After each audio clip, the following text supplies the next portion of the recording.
পঞ্চায়েত নির্বাচনে এবার ভোট বয়কটের ডাক দিলেন গ্রামবাসীরা। রীতিমতো দুই গ্রামের মানুষ একত্রিত হয়ে প্রকাশ্যে বৈঠক করে জেলা শাসক এবং মহকুমা শাসককে চিঠিও দিয়েছেন। এই ঘটনা কৈলাসহরের গৌরনগর গ্রাম পঞ্চায়েতের ১ নম্বর ওয়ার্ড এলাকায়। কৈলাসহরের গৌরনগর ব্লকের অধীনে অবস্থিত ১১ আসন বিশিষ্ট গৌরনগর গ্রাম পঞ্চায়েতের ১ নম্বর ওয়ার্ডের মোট ভোটার সংখ্যা ৪১৭ জন। মোট ভোটার ৪১৭ জনের মধ্যে ৭ জন এসসি অর্থাৎ তপশিলি জাতি ভোটার রয়েছেন এবং ৬ জন এসটি অর্থাৎ তপশিলি উপজাতি ভোটার রয়েছেন। দীর্ঘদিন ধরে গৌরনগর গ্রাম পঞ্চায়েতের ১ নম্বর ওয়ার্ডে পর্যাপ্ত পরিমাণে তপশিলি জাতি কিংবা তপশিলি উপজাতি ভোটার না থাকায় এই ১ নম্বর ওয়ার্ডটি সাধারণ ক্যাটাগরিভুক্ত রয়েছে।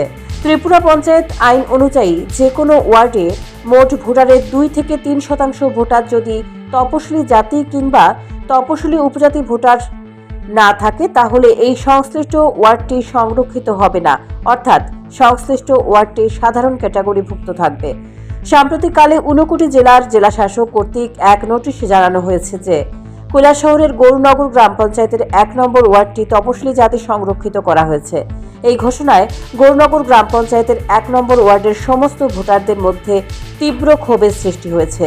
জেলা শাসকের নোটিশ বের হবার পর ১ নম্বর ওয়ার্ডের মোট ৪১৭ জন ভোটারের মধ্যে ৩৯৫ জন ভোটারের স্বাক্ষর সম্বলিত লিখিত আবেদনপত্র জেলা শাসক এবং মহকুমা শাসকের কাছে প্রায় ১৫ দিন পূর্বে গ্রামবাসীরা পেশ করেছিলেন। গ্রামবাসীরা এও জানিয়েছেন যে ১ নম্বর ওয়ার্ডে তপশিলি জাতি কিংবা তপশিলি উপজাতি ভোটার প্রায় নাই বললেই চলে। তাহলে ১ নম্বর ওয়ার্ড কী কারণে তপশিলি জাতি সংরক্ষিত করা হয়েছে?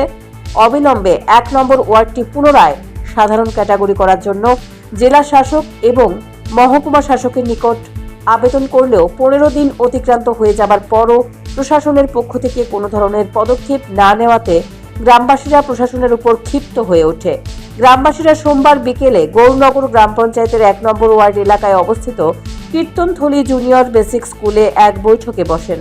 বৈঠকে ১ নম্বর ওয়ার্ডের স্থানীয় বিজেপি, কংগ্রেস, সিপিআইএম এবং তৃণমূল কংগ্রেস দলের নেতৃত্ব থেকে কর্মী সমর্থক সহ ১ নম্বর ওয়ার্ডের একাংশ ভোটাররা উপস্থিত ছিলেন।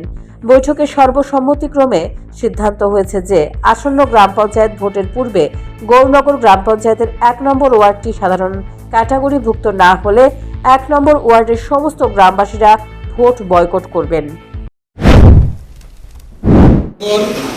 পঞ্চায়েতের ১ নং ওয়ার্ডে গভর্নমেন্ট সিদ্ধান্ত নিয়েছে যে এসসি রিজার্ভেশন করেছে। তাতে আমরা আমাদের বিজেপি পার্টির তরফ থেকে আমরা দিয়েছিলাম ডেপুটেশন না, আমরা ডিএমের কাছে লিখিত দিয়েছি এবং বিরোধী দল থেকেও দুটি গ্রামের প্রত্যেকে সিগনেচার নিয়ে ডিএমের কাছে লিখিত দিয়েছিল। তার পরিপ্রেক্ষিতে ডিএম আমাদেরকে কল করেছিল।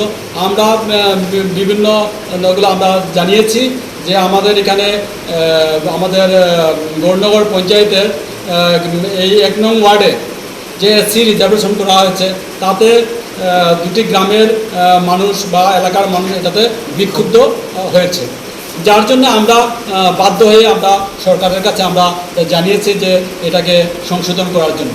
কিন্তু তা সত্ত্বেও সরকার এটা সংশোধন করে নাই, যার কারণে আজকে দুটি গ্রামের মানুষ মিলিত হয়েছে যে সিদ্ধান্ত হয়েছে যে যদি এই এসসি রিজার্ভেশনটি যদি এটা সুরাহা না করে বা এটা উঠিয়ে না দেয় তাইলে আমরা সবাই মিলে এই ওয়ার্ডে ভোট বয়কট করা হবে।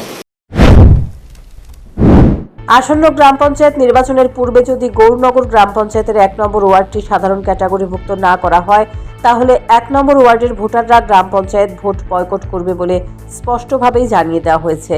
এই পরিস্থিতিতে জেলা ও মহকুমা শাসক কী পদক্ষেপ গ্রহণ করে সেদিকে তাকিয়ে গ্রামের লোকজন।